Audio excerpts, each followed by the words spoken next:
నమస్తే అండి. ఇవాళ మనం వినబోయే కథ బంధం బాధ్యత కాదా. రచించిన వారు కె కనకదుర్గ గారు.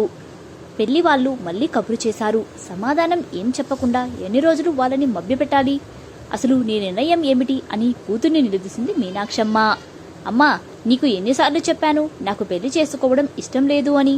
కానీ నువ్వే నాకు చెప్పకుండా పెళ్లి చూపులు ఏర్పాటు చేశావు.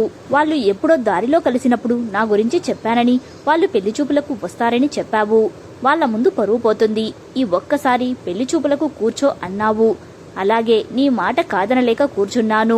ఇప్పుడేమో వాళ్ళకి నచ్చావు, ఏం చెప్పమంటావు అని అడుగుతున్నావు. నీకు చాలాసార్లు చెప్పాను, నేను పెళ్లి చేసుకుని వెళ్ళిపోతే నువ్వు ఒంటరిగా ఉండటం నాకు ఇష్టం లేదు. నాన్న పోయిన దగ్గర నుంచి నువ్వే తల్లి తండ్రి అయి నన్ను పెంచుతున్నావు. ఇప్పుడు పెళ్లి చేసుకుని భర్తతో వెళ్ళిపోయి నిన్ను ఒంటరిదాన్ని చేయడం నాకు ఇష్టం లేదు. ఈ మాట నీకు చాలాసార్లు చెప్పాను. మళ్ళీ పెళ్లి పెళ్లి అంటూ నన్ను విసిగించొద్దు అంటూ లోపలికి వెళ్ళిపోయింది ప్రియా. అది కాదే, నేను చెప్పేది విను అంటూ ఎంతగా బ్రతిమిలాడినా తల్లి మాట వినకుండా తలుపు వేసుకుంది.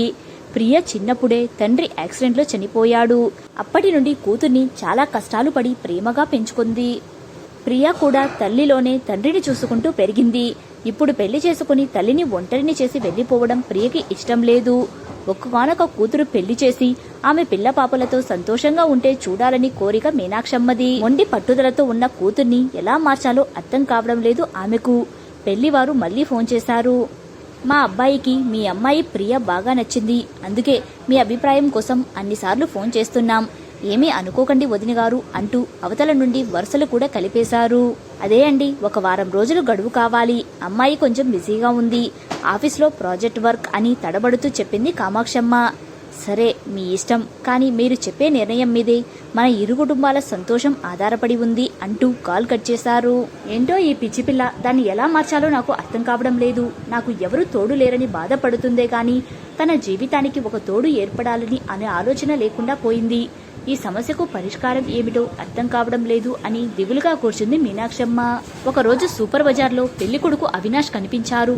అవినాష్ వెంటనే మీనాక్షమ్మను గుర్తుపట్టి పలకరించి బావున్నారా అండి అని అన్నాడు ఆప్యాయంగా.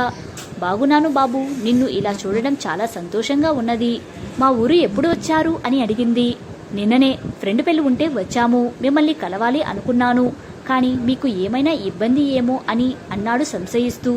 అయ్యో, ఇబ్బంది ఏముంది బాబు, నాకు ఎలాంటి ఇబ్బంది లేదు. మన ఇల్లు ఇక్కడికి దగ్గరే, వెళ్దాం అంటూ అవినాష్ని ఇంటికి తీసుకువచ్చింది. కూర్చో బాబు, నేను ఇప్పుడే కాఫీ చేసి తీసుకువస్తాను అంటూ వంటగదిలోకి వెళ్ళింది. అవినాష్ ఇల్లంతా ఒకసారి చూశాడు. ఇల్లు చాలా అందంగా అలంకరించి ఉంది. గోడలకు ఎటువైపు చూసినా ప్రియ, మీనాక్షి గారు కలిసి దిగిన ఫోటోలు అందముగా ఉన్నాయి.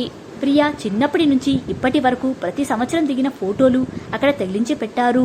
ఆ ఫ్రేమ్ అన్నీ చూడగానే చాలా ముచ్చటగా అనిపించాయి. మీనాక్షమ్మ కాఫీ తీసుకుని వచ్చి ఆ ఫోటోల్ని చూస్తున్న అవినాష్తో కాఫీ అందిస్తూ, మా అమ్మాయికి నేనంటే పిచ్చి ప్రేమ, నన్ను వదిలి ఉండాలంటే ఉండలేదు. తండ్రి లేని బిడ్డ అని ఎంతో గారవంగా ప్రేమగా చూసుకున్నాను. తనకి కూడా నేనంటే అదే ప్రేమ. అందుకే దాన్ని పెళ్లికి ఒప్పించాలంటే చాలా కష్టమైపోతుంది. నన్ను వదిలి వెళ్లాల్సి వస్తుంది ఏమో అని పెళ్లి చేసుకోవడానికి కూడా ఇష్టపడడం లేదు. అందుకే మీ అమ్మగారు ఎన్నిసార్లు ఫోన్ చేసినా నేను సమాధానం చెప్పలేకపోతున్నాను అన్నది దిగులుగా. మీరు ఎందుకు ఆంటీ అంత బాధపడటం? నాకు మీ అమ్మాయి ప్రియ చాలా బాగా నచ్చింది. మీకు అభ్యంతరం లేకపోతే మీ అమ్మాయితో పాటు మీరు కూడా మా ఇంటికి వచ్చేయండి. మాది చాలా పెద్ద ఫ్యామిలీ, అందరం కలిసే ఉండొచ్చు అన్నాడు అవినాష్. వెంటనే మీనాక్షమ్మ నవ్వుతూ, దూడతో పాటు ఆవును కూడా తీసుకెళ్తావా? అయినా అల్లుడి దగ్గర ఉండకూడదులే బాబు అన్నది నవ్వుతూ. అదేంటి ఆంటీ అలా అంటారు? మీకు ఉన్నది ఒక్క ఆడపిల్ల. మీ అమ్మాయికి నాతో పెళ్లి చేస్తే నేను మీ ఇంటికి అల్లుడను అవుతాను అంటే నేను మీ కుటుంబమే కదా. మీ కూతురుతో పాటుగా మీ బాధ్యత చూసుకోవాల్సింది నేనే కదా. నాలో మీ కొడుకును చూసుకుంటే అల్లుడి దగ్గర ఉన్న అనే ఫీలింగ్ మీకు కలగదు. నన్ను మీ కొడుకుగా భావించండి. అయినా ఆవు లేకుండా దూడ పుట్టదు కదా. బంధం బాధ్యత కాదా అన్నాడు మీనాక్షమ్మ రెండు చేతులు పట్టుకొని. అవినాష్ చెప్పిన మాటలకి మీనాక్షమ్మ కళ్ళు కన్నీళ్లతో నిండిపోయాయి.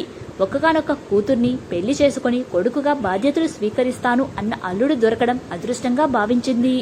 తలుపు చాటు నుండి అవినాష్ మాటలు వింటున్న ప్రియ తల్లిని అంత ప్రేమగా చూసుకునేవాడు దొరికాడని మురిసిపోయింది.